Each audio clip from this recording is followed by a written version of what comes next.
आपको जानकर हैरानी होगी, अमेरिका जिसने 160 सालों में कभी ज्योग्राफिकल एक्सपेंशन नहीं किया, आज ग्रीनलैंड को लेकर अपने 160 साल पुराने रूल को तोड़ने को तैयार है। जी हाँ, वही अमेरिका जिसका लास्ट एक्सपेंशन अलास्का स्टेट को लेकर था 1867 में।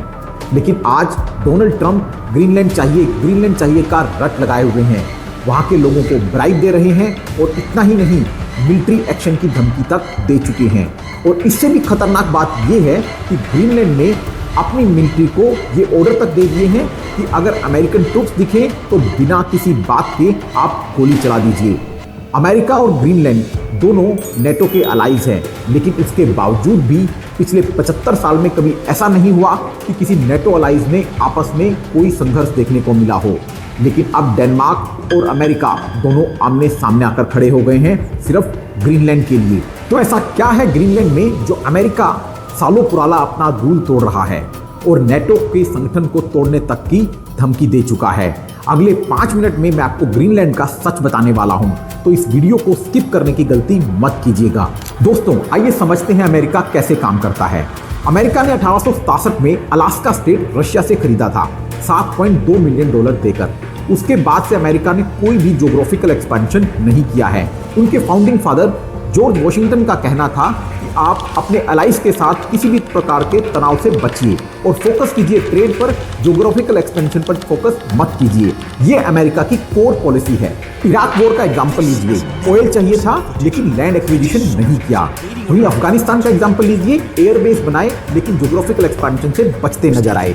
कुवैत, वियतनाम और बाकी कंट्रीज का भी अगर आप एग्जांपल लेंगे तो आपको समझ आएगा कि किसी भी प्रकार का ज्योग्राफिकल एक्सपेंशन नहीं किया गया। लेकिन ऐसा क्या बदल गया ग्रीनलैंड के केस में, जहां पर अमेरिका के प्रेसिडेंट कहते नजर आए कि Greenland is ours, if we will not take it China और रशिया विल टेक इट, और उनको हर हाल में ग्रीनलैंड चाहिए ही चाहिए। तो अब समझ में आएगा कि ग्रीनलैंड सिर्फ एक लैंड की लड़ाई नहीं है, ये 21वीं सेंचुरी की सबसे बड़ी लड़ाई है। और जब हम इसको डीप डाइव करेंगे तो समझ आएगा कि ग्रीनलैंड में क्या क्या छुपा है। अब जानते हैं ग्रीनलैंड का असली राज।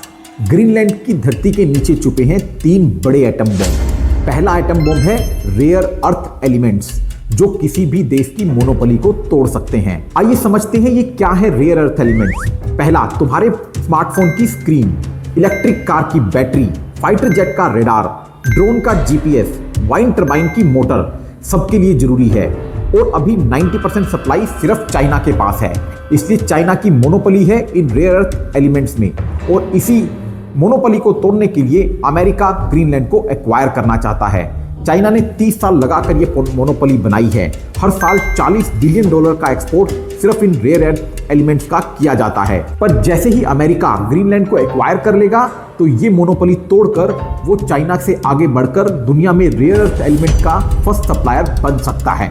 Bomb number 2, the Arctic shortcut. Climate change के कारण बर्फ पिघल रही है और एक नया सी रूट ओपन हो रहा है लंदन से शंघाई तक का। पुराना रूट जो स्यूज कैनाल से होकर जाता है वो 21,000 किलोमीटर का है। नए रूट के आने से ये डिस्टेंस 12,500 किलोमीटर हो जाएगी, मतलब 40% डिस्टेंस कम हो जाएगी और 40% फ्यूल बचेगा। और इसी के साथ 15 दिन का समय भी बचेगा। और इससे ग्लोबल शिपिंग इंडस्ट्री के कम से कम $14 ट्रिलियन हर साल बचेंगे। और जो इस रूट को कंट्रोल करेगा वो 5 से 7 ट्रिलियन हर साल कमाएगा। और ये कंट्रोल करेगा कौन? जिसका ग्रीनलैंड पर अधिकार होगा। तो यही वो कारण है जिसकी वजह से अमेरिका ग्रीनलैंड को चाहता है। तीसरा बॉम्ब जो ग्रीनलैंड में छुपा है वो है वर्ल्ड वॉर 3 का बटन। ग्रीनलैंड से यूएस तक रशियन मिसाइल आने में समय लगेगा 15 मिनट और वार्निंग टाइम होगा 8 मिनट। तो ग्रीनलैंड यूएस के लिए एक स्ट्रेटेजिक लोकेशन है। वहीं आर्कटिक में चाइनीज सबमरीन को डिटेक्शन करने के लिए भी ग्रीनलैंड एक स्ट्रेटेजिक पॉइंट है। और फ्यूचर स्पेस वॉर के लिए भी ग्रीनलैंड बहुत इंपॉर्टेंट है, क्योंकि एक सैटेलाइट ट्रैकिंग हब भी है। यूएस डिफेंस की अगर मानी जाए तो उनकी रिपोर्ट बताती है कि जो ग्रीनलैंड को कंट्रोल करेगा वो आर्कटिक को कंट्रोल करेगा, और जो आर्कटिक को कंट्रोल करेगा वो वर्ल्ड वॉर के समय पूरी दुनिया को कंट्रोल कर सकता है। ग्रीनलैंड की स्ट्रेटेजिक पोजीशन की वैल्यू आकी गई है $44 ट्रिलियन। तो अब आपको समझ आ रहा होगा कि डोनाल्ड ट्रंप ग्रीनलैंड को लेकर इतने पागल क्यों हो रहे हैं। और दोस्तों, ये कहानी यहीं पर खत्म नहीं होती है। चाइना एक बहुत बड़ा रोल प्ले करता है इस पूरी स्टोरी में। 2018 में चाइना ने डिक्लेयर किया कि we are near Arctic stage. 4000 kilometre दूर बैठकर भी वो क्लेम कर रहे हैं कि हम आर्कटिक के बहुत पास हैं। 2019 में चाइना की एक बड़ी कंपनी सेंगे रिसोर्स ने ग्रीनलैंड की सबसे बड़ी माइन में second largest share holding acquire कर ली। और इतना ही नहीं, 2021 में चाइना ने सिल्क रोड का प्लान किया, मतलब आर्कटिक के थ्रू एशिया और यूरोप को जोड़ने का रोड। 2025 में चाइना ने ग्रीनलैंड को ऑफर किया कि हम ग्रीनलैंड के इंफ्रास्ट्रक्चर को डेवलप करेंगे और बदले में यहाँ माइनिंग करेंगे। लेकिन यूएस के इंटरप्शन के बाद ये सब रोक दिया गया, क्योंकि उन्होंने कहा कि चाइनीज इन्वेजन ग्रीनलैंड में अनऑथराइज्ड है। उसके बाद चाइना ने शेल कंपनीज के थ्रू ग्रीनलैंड में अपनी इन्वेस्टमेंट जारी रखी। मतलब ग्रीनलैंड अब यूएस और चाइना का चेस बोर्ड बन गया है, जिसमें चेकमेट ग्रीनलैंड के एक्विजिशन का लास्ट मूव होगा।